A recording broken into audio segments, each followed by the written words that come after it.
앵콜. 네. 보통 두 곡씩 하던데. 네. 오늘 한 곡입니까? 한 곡? 예. 우리 몇백 년 만인지 모르겠습니다. 오랜만에 해주셨는데 우리 다시 한번 박수로 격려하겠습니다. 네. 저 이제 4층에서 생활하다 보니까 이제 2층에서 연습하시거든요. 밤이 맞도록 연습하시는 걸 보고 참 대단하다. 하나님을 향해서 저 찬양을 계속 들으실 거 아니에요, 그죠? 찬양도 참 가사가 좋더라고요. 그러면서 은혜도 받고 은혜도 끼치고 아주 귀한 찬양 감사드립니다. 자, 여러분 오늘 이제 또 파송하기 전에 우리가 예배로 모였습니다. 우리 오늘 하루도 또 하나님 지켜주시고 또 사랑도 나누고 화합과 연합에 힘쓰셨는데 우리 옆에 분 손잡아 주시면서 오늘도 수고 많았습니다. 격려해 주십시오. 네, 우리 모두 주님의 이름으로 축복하고 사랑하고 환영합니다. 수고 많으셨습니다. 네, 감사합니다. 귀한 찬양도 감사드리고 오늘은 좀 뭐라 그럴까 중요한 말씀입니다. 우리에게 정말 왜 우리가 교회를 다니는지를 분명히 알 수 있는 귀한 말씀이어서 조금 피곤하시더라도 경청해 주셨으면 좋겠습니다. 본론으로 바로 들어갈게요. 오늘 본문에 바울이 데살로니가 교회 성도들에게 종말에 대한 신앙, 분명한 그 신앙을 잘 얘기해 주고 있어요. 이 데살로니가 전서는요, 종말에 관한 대표적인 성경 구절입니다. 지금 데살로니가 교회 성도들은 이 성도들이 이전에 어떤 사람들이었습니까? 우상을 섬기고 세상을 사랑하고 하나님을 모르던 그렇게 방황하던 사람들이었습니다. 이방인들이었어요. 그러던 그들이 바울을 만나게 되고 바울을 통해서 복음을 전해 듣고 예수님을 구주로 영접합니다. 그래서 개종해버려요. 삶이 완전히 바뀌어집니다. 예수님 때문에, 복음 때문에 이제 이방인에서 하나님의 자녀로 완전히 신분과 모습이 다 바뀌어지지요. 이 데살로니가 성도들이 바울과 함께 교제하고 훈련하고 가르침을 받은 시간은 고작 3주밖에 되지 않습니다. 이렇게 3주 동안 예수 믿고 개종하기가 정말 쉽지 않거든요. 그런데 이 비록 짧은 3주라는 이 기간 동안 열심히 가르칩니다. 근데 놀라운 것은 정말 짧은 이 기간 동안 하나님의 은혜예요. 이건 기적이라고밖에 할 수 없어요.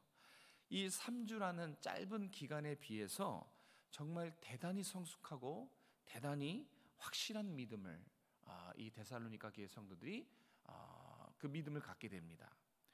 확실한 믿음을 가진 성도들로 됩니다. 그 기간에 비해서 정말 하나님의 은혜로 성숙한 신앙을, 확실한 믿음을 갖게 되죠. 근데 한 가지 문제가 있어요. 그 문제는 뭐냐면 오늘 본문이 그 문제를 이야기하고 있는 것입니다. 자, 바울이 하도 그 반대 세력 때문에 급하게 도망치듯이 그렇게 떠나야 됐습니다. 그러는 바람에 이 종말론을 충분히 가르치지 못한 것 같습니다. 3주는 사실 짧지요. 우리 신학교에 가서도 신학을 배울 때도 3년, 저는 3년도 짧았거든요. 근데 성경의 진수만을 가르쳤어도 3주는 너무 짧은 기간입니다. 그래서 이 종말에 대해서 충분히 전해주지 못했어요. 어쩌면 못 배울 수도 있죠. 그래서 이 데살로니가 교회 성도들이 다 좋은데 믿음의 수고도 있고요, 믿음의 역사, 사랑의 수고, 소망의 인내 다 있습니다. 짧은 기간 동안 확실한 믿음을 가졌어요. 견지했습니다. 그런데 문제가 뭐냐면 이 종말론이었어요. 종말에 대한 신앙이 생기다 만 것 같습니다. 자, 이렇게 종말에 대한 좀 연약하고 부족한 그런 지식과 신앙으로 갖고 있을 때 하필 그때 어떤 일이 발생하냐면 이 교회 성도들 사이에 누군가 세상을 떠나게 됩니다. 임종을 하게 됩니다. 자, 그래서 개종을 하고 진짜 얼마 되지 않았어요. 정말 신생교회예요. 개종을 하고 얼마 되지 않아 이 죽음을 직면한 데살로니가 성도들이 당황을 합니다. 왜냐하면 종말에 대한 신앙이 잡혀있지 않거든요. 아니, 종말에 대한 신앙이 없다고 봐야죠. 종말에 대한 신앙이 없으니까 이 죽음의 문제를 말씀 안에서, 복음 안에서 이걸 어떻게 이해해야 하고 이걸 어떻게 해석해야 되는지 아직은 부족했어요. 죽음을 이해하기에 그들의 신앙은 준비되어 있지 않았습니다. 배우지 못했으니까요. 그래서 죽음을 어떻게 이해하냐면 세상에서 살던 때, 그때의 방식으로 죽음을 이해하는 거예요. 소망이 없던 자라고 말하죠.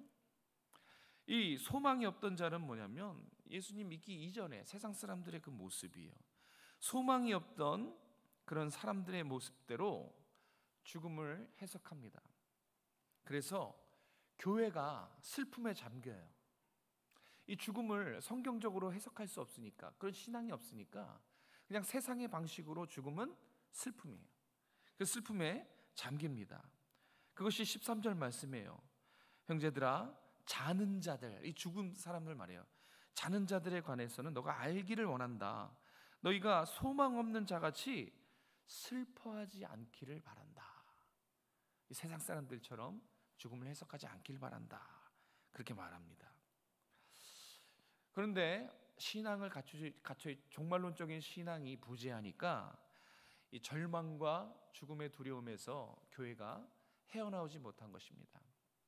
그러니까 기간이 짧았고 또 하필 종말론적인 신앙이 부재할 때 이 죽음을 겪게 되니까 크게 당황하고 그냥 세상의 방식으로 슬퍼하고 애도하고 두려워하고 절망에 빠진 것입니다. 그리고 그들이 생각하기에는 그럼 저 영혼은 어떻게 되는 것인가? 주님 오시는데 주님 오시기 전에 죽은 저 영혼은 어떻게 되는 것인가? 이거를 모르는 것이요. 여러분 아십니까? 지금 우리가 재림 전 시대를 살아가고 있는데 지금 우리 죽으면 어떻게 되는지 혹시 아십니까? 이 답을 데살로니가 성도들이 모르는 겁니다. 배우질 않았으니까. 그들은 어떻게 생각하냐면 재림 전에 죽은 성도, 예수 믿고 죽은 성도일지라도 소멸한다고 생각했어요. 예수님 못 만나. 그 영혼은 영원한 이별이야. 이렇게 세상의 방식, 가치관으로 그렇게 생각한 것입니다. 여러분 잘 들어주십시오. 예수 믿고 우리에게 실제로 일어나는 가장 큰 변화가 있어요. 오늘 본문은 그것을 우리에게 알려줍니다. 여러분도 마찬가지고요. 이 앞에서 설교하는 저도 그렇고요. 우리가 예수님 믿은 것 때문에 실제적으로 우리의 삶에 일어나는 가장 큰 변화, 죽음에 대한 개념이 새롭게 되었다는 것입니다. 우리는 세상 방식으로 죽음을 해석하지 않습니다. 하나님이 가르쳐 주신 이 성경에 나와 있는 그대로 우리는 죽음을, 그 의미를 이해하고 해석해야 됩니다. 그리고 그렇게 믿고 살아가야 되죠. 죽음에 대한 개념이 완전히 새롭게 바뀌었어요. 예수님 믿기 전에는 우리에게 죽음이 절망 아니었습니까? 그리고 죽음은 슬픔이었고요. 여기서는 인간적인 슬픔을 말하는 게 아니에요. 우리는 초상이 나면 인간적인 슬픔을 같이 나눠야 돼요. 근데 여기서 말하는 슬픔은 그런 슬픔 아니에요. 소멸에 대한, 영원한 이별에 대한 슬픔이에요. 그리고 죽음이 한없이 두렵지요. 이게 예수님 믿기 이전에 우리의 모습이었고 지금 예수님 믿지 않는 세상 사람들의 죽음에 대한 이해입니다. 자, 그러면 오늘 성경에서는 이거 아니다, 이렇게 슬픔에 빠지는 거, 절망과 두려움에 빠지는 거, 이거 예수님 믿는 성도의 모습이 아니다. 그러면 예수님 믿은 후에 죽음의 변화가 어떻게 바뀌었을까요? 어떻게 우리는 죽음을 해석해야 될까요? 다음과 같이 이렇게 해석하시면 됩니다. 성경은 뭐라고 말씀하시는가? 사진 좀 보여주시겠습니까? 네. 한 글자로 말하면 잠. 네. 자, 저 사진을 좀 기억하라고 제가 일부러 골라왔어요. 저 잠자는 저 모습, 저 잠, 저것이 우리가 예수 믿고 죽음에 대한 인식의 변화, 가장 큰 변화예요. 소멸이 아니에요. 영원한 이별, 사라지는 것이 아닙니다. 단지 잠자는 거예요. 본문을 통해서 확인해 보겠습니다. 13절 14절입니다. 자, 13절 14절 우리 스크린 보시면서 같이 읽겠습니다. 시작. 형제들아, 자는 자들에 관하여는 너희가 알지 못함을 우리가 원하지 아니하노니 이는 소망 없는 다른 이와 같이 슬퍼하지 않게 하려 함이라. 우리가 예수께서 죽으셨다가 다시 살아나심을 믿을진대 이와 같이 예수 안에서 자는 자들도 하나님이 그와 함께 데리고 오시리라. 아멘. 아멘이십니까? 네. 분명히 말씀합니다. 자는 자들에 관해서 너희들 세상 사람들처럼 슬퍼하거나 두려워하거나 영원한 이별로 생각하지 말아라. 잔다고 표현하죠. 이것이 예수 믿는 성도들에게 하나님이 허락하신 죽음에 대한 개념입니다. 자, 첫 번째 대지 우리 같이 한번 읽을까요? 시작. 예수 믿는 성도에게 죽음은 잠이에요. 잔다라고 표현했잖아요. 그죠? 지금도 그렇지만 이때 당시에 이방 세계와 기독교는 죽음에 대한 이 해석, 죽음에 대한 이해가 달라도 너무 달랐어요. 오늘날 이 시대보다 더 현격한 차이가 있었습니다. 오늘 본문이 쓰여진 당시에는요, 세상, 철학이라든지 세상의 비교 종교라든지 세상에 있는 모든 것들이 이 사후 세계, 죽음 이후에 어떻게 되는지 명쾌하고 정확한 답을 내려주지 못했습니다. 그건 오늘날도 마찬가지요. 그러니까 죽음 이후에 대해서 어떤 책이라든지 아주 분명하게 기록된 것이 없고요. 다 추측이에요. 다 자신의 생각입니다. 그래서 중구난방이에요. 죽음에 대한 사후 세계에 대한 이 개념이 다 제각기 달랐어요. 그래서 확신을 주지 못했습니다. 이게 세상의 모습이에요. 막연하죠. 죽으면 어떻게 된다더라. 막연하고 모호합니다. 분명하지가 않아요. 불확실했습니다. 그래서 세상 사람들은 죽음에 대해서 슬퍼하고 절망하고 두려워하고 영원한 이별, 죽음에 대해서 그렇게 생각했어요. 그래서 사람이 죽으면 할 수 있는 건 하나밖에 없어요. 슬퍼하는 거. 그 깊은 슬픔, 거기서 빠져나오지 못하죠. 근데 성경 시대가 아주 오래전의 일이지만 아주 오래 시간이 지난 지금에도 마찬가지입니다. 지금에도 세상 사람들은 죽음을 두려워하죠. 죽음은 영원한 이별이라고 생각합니다. 사진 좀 보여주실까요? 기독교 장례와 또 세상의 장례식 모습입니다. 사진으로 일단 잘 나타나진 않지만 제가 말씀드리고 싶은 건 뭐냐면, 제가 장례식을 참 많이 진행해 봤어요. 집례를 많이 인도해 봤습니다.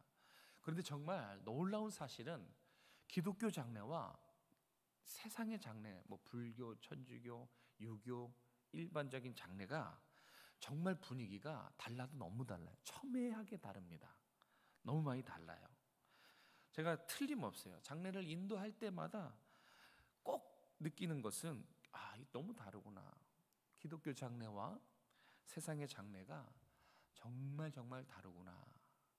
왜 이렇게 다른지 아십니까? 너무 달라요. 왜 다를까?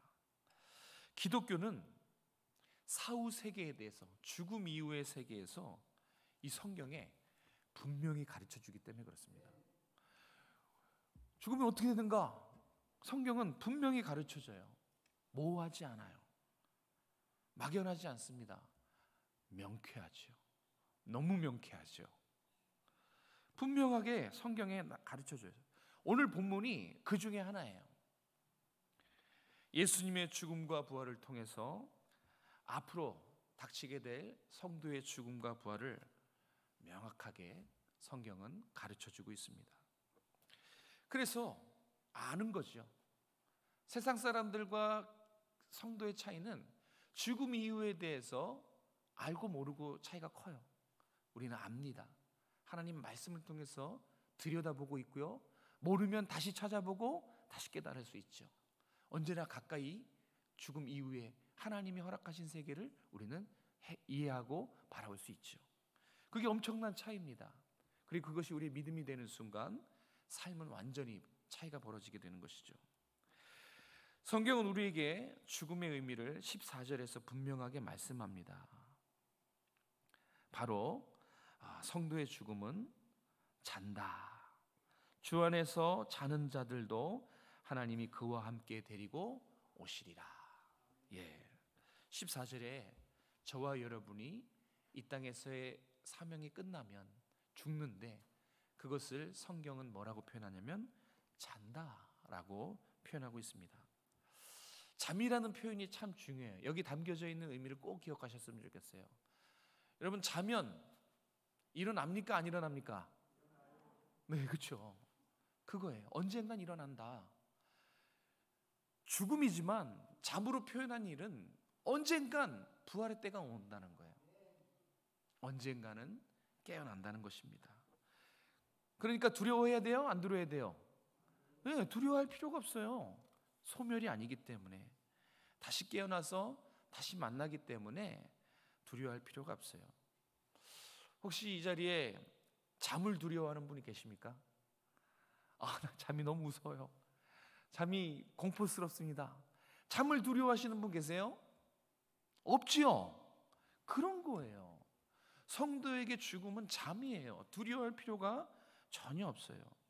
우리가 잠을 두려워하지 않고 잠을 걱정하지 않듯이 성도에게 죽음은 더 이상 두려움의 대상이 되지 않습니다. 어떻게 이렇게 놀라운 일이 됐을까요? 우리가 스스로 깨달았나요? 그렇지 않습니다. 오늘 성경에서도 예수 그리스도의 죽으셨다가 다시 살아심을 믿을진대, 여기에 답이 있어요. 예수님 때문에 죽음을 이기신 그분을 믿음으로 인해서 우리의 죽음은 더 이상 두려움이 아닙니다. 잠자는 것이 된 것이죠. 예수님 때문에. 저와 여러분의 죽음은 소멸이 아닙니다. 죽음이 슬프고 두려운 이유가 뭡니까? 사라지는 것 때문에 그래요. 소멸. 잊혀지기 때문에 두려운 거예요. 나라는 존재가 이제는 사라지는 거, 그것을 사람들이 다 두려워하죠. 잊혀지는 거. 그런데 성도의 죽음은 그렇지 않다. 다시 깨어난다. 다시 만난다. 네, 그것이 하나님 우리에게 알려주시는 성도의 죽음입니다. 이제 왜 예수님을 믿어야 되는지 아시겠습니까? 예수님을 믿는다는 것은 단지 이렇게 주일날 모여서 예배 잘 드리고 신앙생활 잘하는 것이 아니에요. 예수님을 믿는다는 것은 위로받고 은혜받고 그러기 위해서가 아닙니다. 정말 예수님을 믿는 것이 이런 우리의 생활에 대한 것이라면 전 너무 아쉽습니다. 정말 할 말이 없어요. 꼭 기억하십시오. 성경은 우리에게 예수 믿는 것이 어떤 의미인지 가르쳐주고 있어요. 예수 믿는 것은 죽음을 정복하느냐, 죽음에 굴복하느냐, 이 문제예요. 예수님을 믿는 것은 죄에서 자유하느냐, 죄에 매이느냐, 천국으로 들려 올림받아 가느냐, 아니면 지옥에 가느냐. 엄청난 차이입니다. 이 문제가 예수님 믿느냐 안 믿느냐의 차이인 거예요. 사랑하는 성도 여러분, 우리가 예수님 믿은 것은 천만다행이에요. 정말 천만다행입니다. 제가 지금 이렇게 말씀드리지만 이제 여러분 2번 그것을 깨닫게 될 거예요. 여러분 이 땅의 사명이 다 끝나고 죽음의 문턱에 섰을 때 정말 다행이구나. 네, 예수님 믿는 게 정말 죽음을 정복하느냐, 죽음에 굴복당하느냐 문제였구나 하면서 깨닫게 되실 거예요.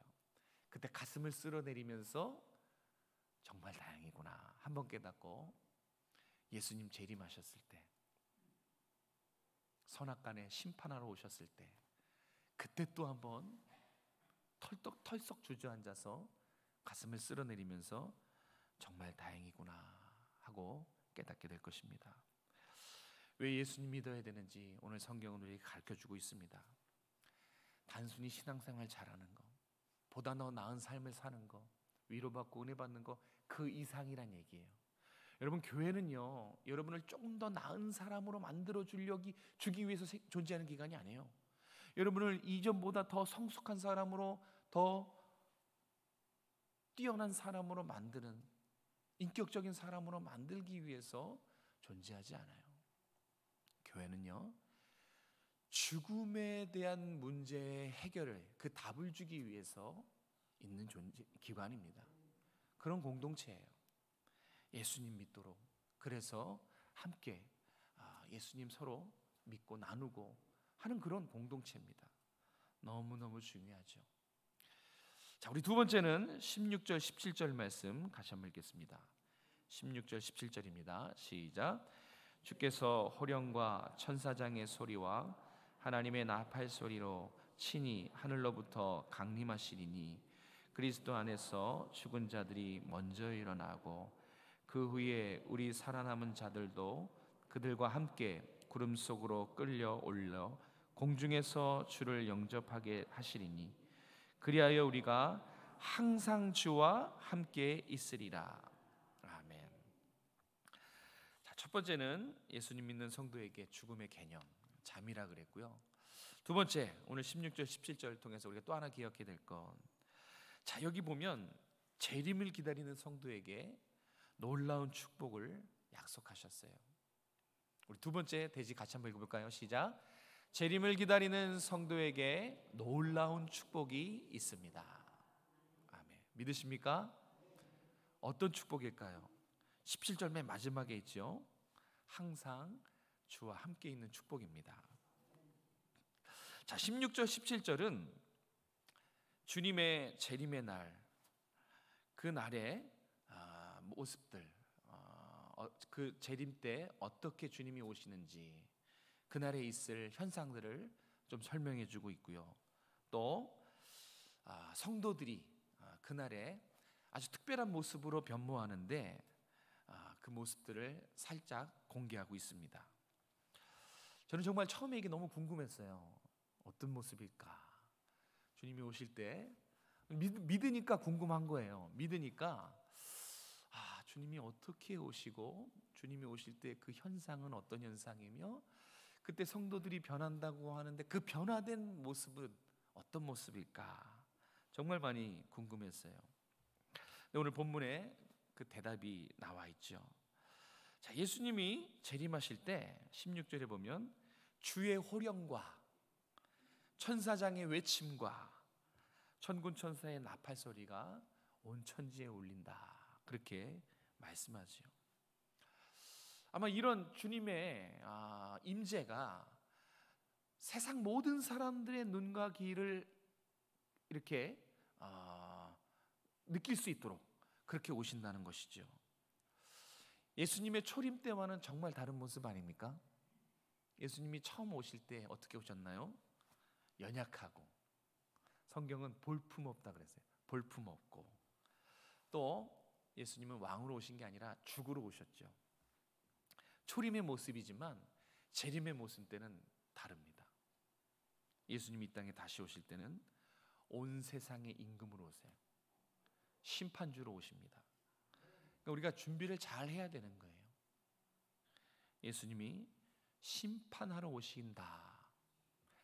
이 사실을 믿으면 사실 매일의 삶이 문득문득 놀래야 돼요. 죄를 지려 할 때 주님이 심판하러 오시지, 멈칫하는 거예요. 정말 이게 깨어있는 신앙이에요. 주님의 오심을 기다리는 신앙입니다. 주님의 오심이, 심판주로 오심을 믿는데, 그리고 그 심판이 어마어마한 심판이라는 것을 아는데 어떻게 오늘 우리가 하나님 앞에서 주의 말씀을 거역하고 죄를 지을 수 있겠습니까? 이거 하나만으로도 우리의 신앙이 바로 설 수 있어요. 주님이 다시 오시면 심판주로 오십니다. 지금 우리는 말씀으로 다스리시는 하나님 나라, 성령으로 역사하시는 하나님 나라, 하나님의 주권 아래에 있는 영적인 하나님 나라를 살고 있어요.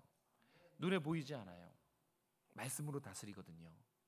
성령께서 다스리는 나라거든요. 영적인 나라입니다. 이미 임한 하나님 나라예요. 그러나 성경에서 말씀하시는 주의 날, 재림의 때는, 그때 임하는 하나님 나라는 여러분 지금 그 눈으로, 지금 저 보고 있죠? 네, 그 육신의 두 눈으로 볼 수 있게 임하는 나라입니다. 네, 실제적인 하나님 나라가 우리가 눈으로 볼 수 있게 임한다는 것이죠. 주의 호령도 듣고, 천사장의 외침도 듣고, 그 다음에 천군 천사의 나팔 소리가 우리를 깜짝 잠자는 자들을 깨우는 그런 소리를 다 듣는 것입니다. 자, 이게 주님의 재림이에요. 근데 오늘 본문은 이제 그거를 설명하고 있지만, 바울이 설명하는 포인트는 뭐냐면, 그러면 재림 전에 죽은 영혼들은 어떻게 되느냐? 우리도 마찬가지예요. 우리도 지금 재림 전에는, 예수님 오시기 전에 살고 있지 않습니까? 여러분, 재림 전에, 예수님 오시기 전에 저와 여러분이 죽으면 우리의 몸은 어떻게 됩니까? 그렇죠. 이제 여기 한백산 추모공원에서 한 줌 재가 돼서 이제 뭐 뿌려질 겁니다. 그럼 그 한 줌 재도 나중에 다 없어져요, 그렇죠? 우리의 몸은 사라집니다. 자, 그러면 예수님 오기 전에 저와 여러분이 죽으면 우리의 영혼은 어떻게 될까요? 여러분의 영혼은 어떻게 돼요? 네? 배운 사람 확실한 거예요. 잠시 잠깐 천국에 가 있어요. 예수님 믿지 않은 영혼은 잠시 잠깐 지옥에 가 있습니다. 그래서 영혼으로서 행복을 느끼고 영혼으로서 고통을 느끼는 거예요. 근데 저는 사실 몰라요. 영혼으로서 고통을 느끼는 게 뭔지 모릅니다. 근데 어쨌든 우리의 몸은 썩어 없어지고 우리의 영혼은 잠시 잠깐 천국에 올라가 있습니다. 본문에 이미 죽은 성도들, 데살로니가 교회 성도들도 그렇고 그 이후의 성도들도 그렇고, 오늘 저와 여러분, 이 말씀을 듣는 저와 여러분도 마찬가지예요. 재림 전까지 모든 육체는 썩어 없어집니다. 그리고 모든 예수 믿는 영혼들은 천국에 가 있는 거예요. 그러다가 예수님이 재림하실 때 주의 호령 소리에 이제 놀라운 일이 벌어지는 거예요. 주의 호령 소리에 썩어 없어졌던 그 몸하고 천국에 가 있던 그 영혼하고 다시 재결합을 합니다. 그래서 그때의 그 모습은 썩지도 않고 죽지도 않고 병들지도 않는 신령한 부활의 몸을 입었다, 그렇게 성경은 말씀합니다. 그러니까 새롭게 되는 거예요. 주님 오실 때 여러분의 영혼과 썩어 없었던 그 몸이 다시 결합을 하는데, 근데 그때 그 몸은 부활체의 몸이에요. 왜냐하면 영원한 몸으로 영원한 나라에 가야 되기 때문에 하나님 그렇게 바꾸십니다. 세상 사람들이 얘기하는 것처럼 소멸되는 것이 아니에요. 사라지는 것이 아닙니다. 재림의 날 부활의 몸을 입고 영원한 천국에서 영원한 삶을 살게 되는 거예요. 여러분, 그날을 기다리십니까? 정말 간절히 원하십니까? 네. 누구와 함께 영원히 삽니까? 정답이요. 주님과 함께. 그래서 영원히 주님과 천국에서 함께하는 거, 이것이 성도에게 베푸신, 하나님의 베푸신 가장 큰 축복이에요. 그래서 17절에 그리하여 우리가 항상 주와 함께 있으리라, 이것은 구원받은 영혼이 영원한 천국에서 주님과 사랑 속에 거하는 것을 말해요. 그거야말로 성도가 이 땅에 누릴 수 있는 최고의 축복입니다. 주님과 함께 영혼 속에서 사랑을 나누는 것. 재림을 기다리는 성들에게 이 축복을 약속하셨어요. 저와 여러분에게도 해당이 되는 것입니다. 사랑하는 성도 여러분, 이것이 주님의 재림이고 이것이 마지막 날 저와 여러분의 모습이죠. 여러분들은 주님의 재림을 얼마나 간절히 기대하고 계십니까? 그날을 얼마나 소망하며 준비하고 계십니까? 이게 우리의 신앙이에요. 이제 여러분이 재림에 대해서, 여러분의 마지막 상태에 대해서 알게 됐으니 이제 기도하면서 그날을 잘 준비하셨으면 좋겠어요. 이것이 여러분의 종말론적 신앙이어야 돼요. 성경에서 가르쳐주는 데살로니가 교회 성도들이 이게 부재했던 거예요. 마지막 날 어떻게 되는가? 우리의 영혼은 어떻게 되는가? 제가 여러분에게 오늘 그 궁금증을 해결해 드린 거예요.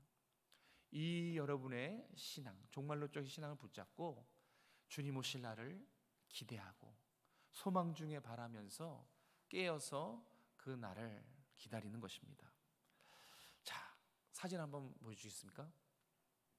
마지막이에요. 자, 여러분, 자, 군인이 눈 빠지게 기다리는 날이 있어요. 언제죠? 저녁 날입니다. 그죠? 자, 아기를 오랫동안 기다렸다가 임신했어요. 그럼 그 임신부가 간절히 기다리는 날이 있어요. 언제죠? 출산이죠. 자, 결혼을 앞둔 예비 신랑 신부가 있다고 칩시다. 그러면 그 예비 신랑 신부가 오매불망 기다리는 날은 무슨 날이겠습니까? 결혼식이겠죠. 기다린다는 거예요. 그냥 관념적으로 그날이 오겠지가 아니라 흥분이 되고요, 기다려지고요, 그때를 떠올리고요, 그때를 준비하기 위해서 어떻게 할까? 기도도 하고 이 생활의 준비를 하는 것이죠. 제가 일부러 저 사진들을 한 이유가 저렇게 기다려야 된다는 거예요. 그럼 마지막으로 예수 믿고 구원받은 성도들이 하나님께 가장 큰 축복인 영생을 누리기 위해서 간절히 손꼽아 기다린 날은 무슨 날이겠습니까? 주님의 재림인 줄로 믿으시기 바랍니다. 맞아요. 주님의 재림을 우리도 손꼽아 기다려야 돼요. 여러분의 관심사, 여러분의 지금 제일 우선순위는 사실 천국 소망이어야 돼요. 그게 성도다운 모습이에요. 그게 정말 주님의 재림을 믿고 기다리는 성도의 모습입니다. 관심도 없고 지금 내가 앞에 사는 일이 힘들고 어려운데 언제 그거 생각해? 이러면 안 되죠.